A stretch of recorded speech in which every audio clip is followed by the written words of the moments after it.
യൂണിവേഴ്സിൻ്റെ എന്തോ ഞാൻ മെസ്സിന ഈ ലൈക്ക് അല്ലെങ്കിൽ ഈ കമൻറ്റ് കിട്ടാൻ കാരണം സ്പൈഡർമാൻ എന്ന് പറഞ്ഞാൽ ചിലപ്പോൾ ആരും വിശ്വസിക്കില്ല. ഈ നമ്മുടെ ഹോളിവുഡിൽ സ്പൈഡർമാൻ, ഞാൻ കളി കാണാൻ പോകുമ്പോൾ അടിയിൽ സ്പൈഡർമാൻ വരെയും സ്പൈഡർമാൻ്റെ അടുത്ത് ഞാനിങ്ങനെ ഒരു വീഡിയോ എടുക്കുകയും ചെയ്തപ്പോൾ അവരത് ഇൻ്റർവ്യൂ അത് എന്നെ ബ്ലറാക്കിയിട്ട് ഫോട്ടോ ഇട്ട് അതിൻ്റെ അടിയിൽ പോയിട്ട് മലയാളികൾ ഫുള്ള് ദേ യാതിൽ എന്നുകൊണ്ട് കമൻറ്റ് ഇട്ടപ്പോൾ അവരെന്നെ റെക്കഗ്നൈസ് ചെയ്യും. എനിക്ക് അവർ സ്റ്റേഡിയം ടൂർ വരും എൻ്റെ പേരിൽ ഇത്രയും ദൂരം ട്രാവൽ ചെയ്ത് വന്നുകൊണ്ട് ഇൻ്റർമിയാമി ക്ലബ്ബ് എൻ്റെ പേര് ചെയ്ത് ജേഴ്സി തരം ചെയ്തു. അന്നോട്ടിട്ട് എനിക്ക് കുറച്ചും കൂടെ ഈസിയായി. അതായത് മെസ്സി റിലേറ്റഡ് ആയിട്ടുള്ള ആൾക്കാരിലേക്ക് നമ്മുടെ ഈ വാള് കാണിക്കാനും നമ്മുടെ ഈ സ്റ്റാച്ചു കാണിക്കാനും എനിക്ക് കുറച്ചുകൂടി ഈസിയായി. അപ്പോൾ ഞാൻ ശ്രമിക്കുന്നുണ്ട്, ഞാൻ അത്രയും ഡിപ്പ് ചെയ്തിട്ട് പിടിക്കുന്നുണ്ടായിരുന്നു. അപ്പോൾ ഞാൻ പ്രതീക്ഷിച്ചിട്ടുണ്ടാകും ഒരു റിയാക്ഷൻ.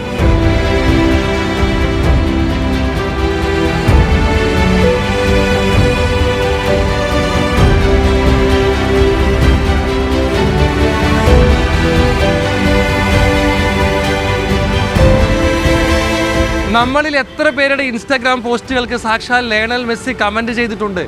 ഇന്ത്യയിൽ ആർക്കെങ്കിലും അദ്ദേഹം അത്തരത്തിൽ കമൻറ്റ് ചെയ്തിട്ടുണ്ടാകുമോ? ഒരാളുണ്ട്, ദേ നിൽക്കുന്നു, കൊടുങ്ങല്ലൂർ സ്വദേശിയായിട്ടുള്ള യാദിലിൻ്റെ ഹാപ്പി ബർത്ത്ഡേ വീഡിയോയ്ക്കാണ് സാക്ഷാൽ ലയണൽ മെസ്സി താങ്ക് യു എന്ന് കമൻറ്റ് ചെയ്തത്. യാദിൽ എത്രത്തോളം എക്സൈറ്റ്മെൻ്റ് ഉണ്ട്? ഇപ്പോഴും വിശ്വസിക്കാൻ പറ്റുന്നില്ല. ഞാൻ എൻ്റെ സ്വപ്നത്തിൽ കൂടെ യാത്ര ചെയ്തുകൊണ്ടിരിക്കുകയാണ്. എനിക്കറിയില്ല, ഇന്ന് സ്പീച്ച്ലെസ് ആണ്. ഞാൻ കുറേ കരഞ്ഞു. എൻ്റെ ഫാമിലി ഹാപ്പിയാണ്, എൻ്റെ ഫ്രണ്ട്സ് ഹാപ്പിയാണ്. ഒരുപാട് എൻ്റെ ഇൻസ്റ്റാഗ്രാമിൽ സപ്പോർട്ട് ചെയ്യുന്ന എൻ്റെ ഫ്രണ്ട്സും എന്നെ ഫോളോ ചെയ്യുന്ന ഒരുപാട് പേര് ഈ ഒരു മൂവ്മെൻറ്റ് കഴിഞ്ഞ 5-6 വർഷമായിട്ട് എന്നെ സപ്പോർട്ട് ചെയ്യുന്നുണ്ട്. എനിക്കറിയില്ല, യൂണിവേഴ്സ് ഫുൾ എൻ്റെ ഒപ്പം ഉള്ള പോലത്തെ ഫീലിംഗ് ആണ് എനിക്കുള്ളത്. ഈ വീഡിയോ ക്രിയേറ്റ് ചെയ്യുമ്പോൾ മെസ്സി അത് കാണുമെന്ന് കരുതിയിരുന്നോ? കണ്ടാൽ തന്നെ കമൻറ്റ് ചെയ്യുമെന്ന് കരുതിയിരുന്നോ? ഞാൻ കഴിഞ്ഞ പ്രാവശ്യം മിയാമിയിൽ ഇൻ്റർ മിയാമിയുടെ കളി കാണാൻ വേണ്ടി പോയിരുന്നു. അപ്പോൾ മെസ്സി റിലേറ്റഡ് ആയിട്ടുള്ള ഇൻ്റർ മിയാമിയുടെ ക്ലബ്ബ് എന്നെ മെസ്സിയുടെ ലോക്കർ റൂമിൽ കയറാനും പിന്നെ ഞാൻ ഇത്രയും ദൂരത്ത് നിന്ന് വന്നുകൊണ്ട് ആ സമയത്ത് തന്നെ യൂണിവേഴ്സിൻ്റെ എന്തോ ഞാൻ മെസ്സിന ഈ ലൈക്ക് അല്ലെങ്കിൽ ഈ കമൻറ്റ് കിട്ടാൻ കാരണം സ്പൈഡർമാൻ എന്ന് പറഞ്ഞാൽ ചിലപ്പോൾ ആരും വിശ്വസിക്കില്ല. ഈ നമ്മുടെ ഹോളിവുഡിൽ സ്പൈഡർമാൻ, ഞാൻ കളി കാണാൻ പോകുമ്പോൾ അടിയിൽ സ്പൈഡർമാൻ വരെയും സ്പൈഡർമാൻ്റെ അടുത്ത് ഞാനിങ്ങനെ ഒരു വീഡിയോ എടുക്കുകയും ചെയ്തപ്പോൾ അവരത് ഇൻ്റർവ്യൂ അത് എന്നെ ബ്ലറാക്കിയിട്ട് ഫോട്ടോ ഇട്ട് അതിൻ്റെ അടിയിൽ പോയിട്ട് മലയാളികൾ ഫുള്ള് ദേ യാതിൽ എന്നുകൊണ്ട് കമൻറ്റ് ഇട്ടപ്പോൾ അവരെന്നെ റെക്കഗ്നൈസ് ചെയ്യും. എനിക്ക് അവർ സ്റ്റേഡിയം ടൂർ വരും എൻ്റെ പേരിൽ ഇത്രയും ദൂരം ട്രാവൽ ചെയ്ത് വന്നുകൊണ്ട് ഇൻ്റർമിയാമി ക്ലബ്ബ് എൻ്റെ പേര് ചെയ്ത് ജേഴ്സി തരം ചെയ്തു. അന്നോട്ടിട്ട് എനിക്ക് കുറച്ചും കൂടെ ഈസിയായി. അതായത് മെസ്സി റിലേറ്റഡ് ആയിട്ടുള്ള ആൾക്കാരിലേക്ക് നമ്മുടെ ഈ വാള് കാണിക്കാനും നമ്മുടെ ഈ സ്റ്റാച്ചു കാണിക്കാനും എനിക്ക് കുറച്ചുകൂടി ഈസിയായി. അപ്പോൾ ഞാൻ ശ്രമിക്കുന്നുണ്ട്, ഞാൻ അത്രയും ഡിപ്പ് ചെയ്തിട്ട് പിടിക്കുന്നുണ്ടായിരുന്നു. അപ്പോൾ ഞാൻ പ്രതീക്ഷിച്ചിട്ടുണ്ടാകും ഒരു റിയാക്ഷൻ. എന്തായാലും ആ വീഡിയോയിലെ കണ്ടന്റ് എന്തായിരുന്നു? അതിൽ അദ്ദേഹത്തിന്റെ റിയാക്ഷൻ എന്തായിരുന്നു? താങ്ക് യു എന്നല്ലേ അദ്ദേഹം കമന്റ് ചെയ്ത്? ആ വീഡിയോ ഞാൻ പറഞ്ഞ ഫെലിസ് കുംപ്ലിയാനോസ് ലിയോ മൂച്ചോ കരിനോ ദേശത്തെ കേരള ഇന്ത്യ ആണ്. അതായത് happy birthday to you Leo, lots of love from Kerala India. As a fan of yours, ഞാൻ നിങ്ങളുടെ ഫാനായിട്ടുണ്ട്.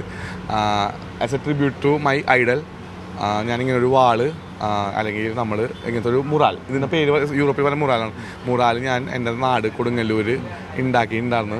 അത് നമ്മൾ വേൾഡ് കപ്പ് ഹിസ്റ്റോറിക്കലായിട്ട് നമ്മൾ ബ്രസീലിനെതിരെ മറക്കാനയിൽ 2021 കോപ്പ അമേരിക്ക അടിച്ചപ്പോൾ ഞാൻ ഉണ്ടാക്കിയതാണ്. അതിനുശേഷം 2022 നമ്മൾ ഹിസ്റ്റോറിക്കലായിട്ട് വേൾഡ് കപ്പ് അടിച്ചപ്പോൾ ഞാൻ ഒരു സ്റ്റാച്ചു ഉണ്ടാക്കിയിട്ടുണ്ട്. അപ്പോൾ എന്തെങ്കിലും ലിയോ ഇത് കാണുന്നുള്ളൊരു എൻ്റെ ട്രിബ്യൂട്ട് കാണുന്നുള്ളൊരു പ്രതീക്ഷ എനിക്കുണ്ട്. എന്തെങ്കിലും എന്നെ റെക്കഗ്നൈസ് ചെയ്യുന്നുള്ള പ്രതീക്ഷ എനിക്കുണ്ട്. ജീവിതത്തിലെ എല്ലാവിധ ആശംസകളും എൻ്റെ ലിയോക്ക് ഞാൻ നേരുന്നു. പ്രേക്ഷകരുടെ അറിവിലേക്കായാണ്, ഇതാണ് അന്ന് വേൾഡ് കപ്പ് സമയത്ത് അദ്ദേഹം തയ്യാറാക്കിയ മെസ്സിക്ക് വേണ്ടിയുള്ള വാൾ. മെസ്സിയുടെ ഒരു സ്റ്റാച്ചുവും അവിടെ കാണാം. കോപ്പ അമേരിക്ക അടിച്ചപ്പോൾ ഇവിടെ 200-ലധികം ആളുകൾക്ക് സൗജന്യമായി മന്തി വിതരണം കൂടി അന്ന് യാദിൽ ചെയ്തിരുന്നു. അന്നും വാർത്തയിൽ യാദിൽ എത്തിയിരുന്നു അല്ലേ? അതിന് സംഭവം വെച്ചാലേ, യൂഷ്വലി ഞാൻ 10-15 വർഷമായിട്ട് ഒരു ഫുട്ബോൾ ഗ്രൂപ്പുകളിലൊക്കെ ഉണ്ട്. ഇവരെന്താ ചെയ്യാന്ന് വെച്ചാൽ, മെസ്സി അടുപ്പിച്ച് 4 ഫൈനൽ തോറ്റ്, ലൈക്ക് 3 കോപ്പ അമേരിക്കയും ഒരു വേൾഡ് കപ്പും തോറ്റപ്പോൾ ഇവരെല്ലാ വേൾഡ് കപ്പും ഇവരുറപ്പിച്ച്. അതായത് നമുക്ക് ഏറ്റവും വേദന ഉള്ളത് നമ്മുടെ പ്രിയ താരത്തിന് അത് നേടാൻ പറ്റില്ല. ക്ലബിന് വേണ്ടിയിട്ട് എല്ലാം നേടുമ്പോഴും ഇവർ പറഞ്ഞു രാജ്യത്തിന് വേണ്ടിയിട്ട് മെസ്സിയുടെ കരിയർ അവസാനിക്കുമ്പോൾ മെസ്സിക്ക് ഒരു കപ്പ് പോലും നേടാൻ പറ്റില്ല. അപ്പോൾ ഇവർ ഫൈനലൊക്കെ എത്തുമ്പോൾ എപ്പോഴും എന്നെ ചെയ്യുന്ന പരിപാടി എന്ന് വെച്ചാൽ മന്തി ഉണ്ടല്ല. അപ്പോൾ ഞാൻ കുറച്ച് ആ സമയത്ത് ടോക്സിക് ആണ്. എൻ്റെ അടുത്ത് എന്തെങ്കിലും പറഞ്ഞു ഞാൻ അതേപോലെ തന്നെ തിരിച്ചു പറയുമായിരുന്നു. ഇപ്പോൾ ഞാൻ സമ്മാനത്തിലാണ്. വേൾഡ് കപ്പ് 2022 ഡിസംബർ 12 ശേഷം ഞാൻ ഭയങ്കര സമ്മാനത്തിലാണ്. അപ്പോൾ അന്ന് അവർ എന്താ ചെയ്യുക വെച്ചാൽ, നമുക്ക് ഇപ്പോൾ ബ്രസീൽ ഫാൻസ് ആണെങ്കിൽ നമുക്കൊരു കാര്യം ചെയ്യാം, യാതിൽക്കാട് കടയിൽ നമ്മൾ കപ്പടിച്ചതിന് ശേഷം ബ്രസീലിൽ ജയിച്ചിട്ടിട്ട് അവിടെ പോവാം. അപ്പോൾ അതെനിക്ക് മാനസികമായിട്ട് ഹേർട്ടുണ്ടായിരുന്നു. അപ്പോൾ ഞാൻ തിരിച്ച് പറയാൻ വേണ്ടിയിട്ടൊരു വീഡിയോ ഇട്ടാണ്. ഇപ്രാവശ്യം അർജന്റീന കപ്പടിച്ച് കഴിഞ്ഞാൽ അർജന്റീന ജയിച്ചിട്ട് വരുന്നവർക്ക് ഞാൻ 200 പേർക്ക് മന്തി കൊടുക്കുന്ന സംഭവം കൊടുത്തു. അതിനുശേഷം വേൾഡ് കപ്പ് അടിച്ചപ്പോൾ അതിനേക്കാൾ കൂടുതൽ ആൾക്കാരും കൊടുത്തു. ഇത്തവണ വേൾഡ് കപ്പ് കാണാൻ പോകുന്നുണ്ടോ? ഇത്തവണ ഞാൻ വേൾഡ് കപ്പ് കാണാൻ പോകുന്നില്ല. കാരണം 2022 ഫൈനലിൽ കണ്ട ഒരാളാണ് ഞാൻ. എൻ്റെ ലൈഫിൽ ഞാൻ ഇത്രയും ഞാൻ ലൈക്ക് ഇടുന്നതിനേക്കാളും കൂടുതൽ ആഗ്രഹിച്ചിട്ടുണ്ടെങ്കിൽ അത് മെസ്സി 2022 വേൾഡ് കപ്പ് അടിക്കാൻ വേണ്ടിയിട്ടാണ്. ഞാൻ അന്ന് അടിച്ചതിന് ശേഷം ഞാൻ വിചാരിച്ചു ഞാൻ 2 ദിവസത്തിൽ മരിച്ചു പോകും.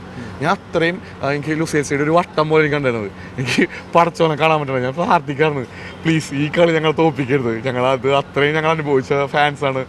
ഈ കളി ജയിച്ചു കഴിഞ്ഞാൽ എനിക്ക് അതിനേക്കാൾ വലുതില്ല. ഞാൻ കണ്ട് നമ്മൾ ടി വിയിൽ കാണിക്കാത്തൊരു സംഭവം കണ്ട്. മെസ്സി അഗ്യൂറോനെ കൊണ്ടിട്ട് ഒരു 10 മീറ്റർ ഡിസ്റ്റൻസിൽ മെസ്സി അത് ആഘോഷിക്കുന്ന ഒരു മൂവ്മെൻറ്റ് ഞാൻ ലൈഫിൽ കണ്ട്. എന്നെ സംബന്ധിച്ചിടത്തോളം എൻ്റെ വേൾഡ് കപ്പിൻ്റെ ഓർമ്മ അതായിട്ട് നിലനിൽക്കുന്ന എൻ്റെ ആഗ്രഹം. സോ ആ ഒരു ഖത്തറിലത്തെ ആ മൂവ്മെൻറ്റ് നിൽക്കട്ടെ. ഏതെങ്കിലും വലിയ ആഗ്രഹങ്ങൾ ബാക്കിയുണ്ടോ? മെസ്സിയായിട്ട് ഫോട്ടോ എടുക്കണം എനിക്ക് ഭയങ്കര ആഗ്രഹം. അതുകൂടെ നടപ്പാവുമെന്ന് ഉറപ്പായും നമുക്ക് പ്രതീക്ഷിക്കാം. കാരണം ഒരു യഥാർത്ഥ ഫാനിന്റെ ആഗ്രഹമാണ് അത് നടപ്പിലാക്കുക. ഒരുപാട് ഫാൻസിൽ ഒരു സാധാരണ ഫാൻ കൊടുക്കല്ലോ. എന്തായാലും ആ വീഡിയോയ്ക്ക്, അതായത് ഹാപ്പി ബർത്ത്ഡേ മെസ്സി എന്ന് തയ്യാറാക്കിയ വീഡിയോ ഏതാണ്ട് 15 മില്യൺ ആളുകൾ കണ്ടു കഴിഞ്ഞു. 1.5 മില്യൺ ലൈക്സ് തന്നെ അതിന് വന്നു കഴിഞ്ഞു. മെസ്സിയുടെ കമന്റിന് ഇത്ര അധികം ലൈക്ക് കിട്ടിയിട്ടുണ്ട്. അത് എന്നെ സംബന്ധിച്ചിടത്തോളം ഭയങ്കര ഒരു കാരണം മൈറ്റ് ബി ഞാൻ പോലും പ്രതീക്ഷിച്ചില്ല. ഇത്രയും എല്ലാവരും പോയിട്ട് മെസ്സിയുടെ കമന്റ് ലൈക്ക് അടിക്കണം. അതെന്തായാലും അവർ കാണും. ലൈക്ക് ചെയ്യണം, ഇത്രയും ലൈക്കുള്ള സംഭവം എന്തായാലും കാണും. നമ്മുടെ സ്നേഹം അവർ കാണും. നമുക്ക് ഇത്രയും ഫാൻ പവർ എന്ന് കാണും. ഉറപ്പായിട്ടും മെസ്സി ഒരു ദിവസം കേരളത്തിൽ വരും. യെസ്, മെസ്സിക്ക് കേരളത്തിൽ നിന്നുള്ള സ്നേഹത്തിൻ്റെ അംബാസഡറായി യാദിൽ നിൽക്കുകയാണ്. ഉറപ്പായും ഒരു ദിവസം കേരളത്തിൽ മെസ്സി വരുമെന്നും യാദിൽ പറയുന്നു. തൃശ്ശൂർ കൊടുങ്ങല്ലൂരിൽ നിന്നും അനീഷ് കാഞ്ഞങ്ങാടിനൊപ്പം നടരാജ് പരശുറാം, മീഡിയ 1.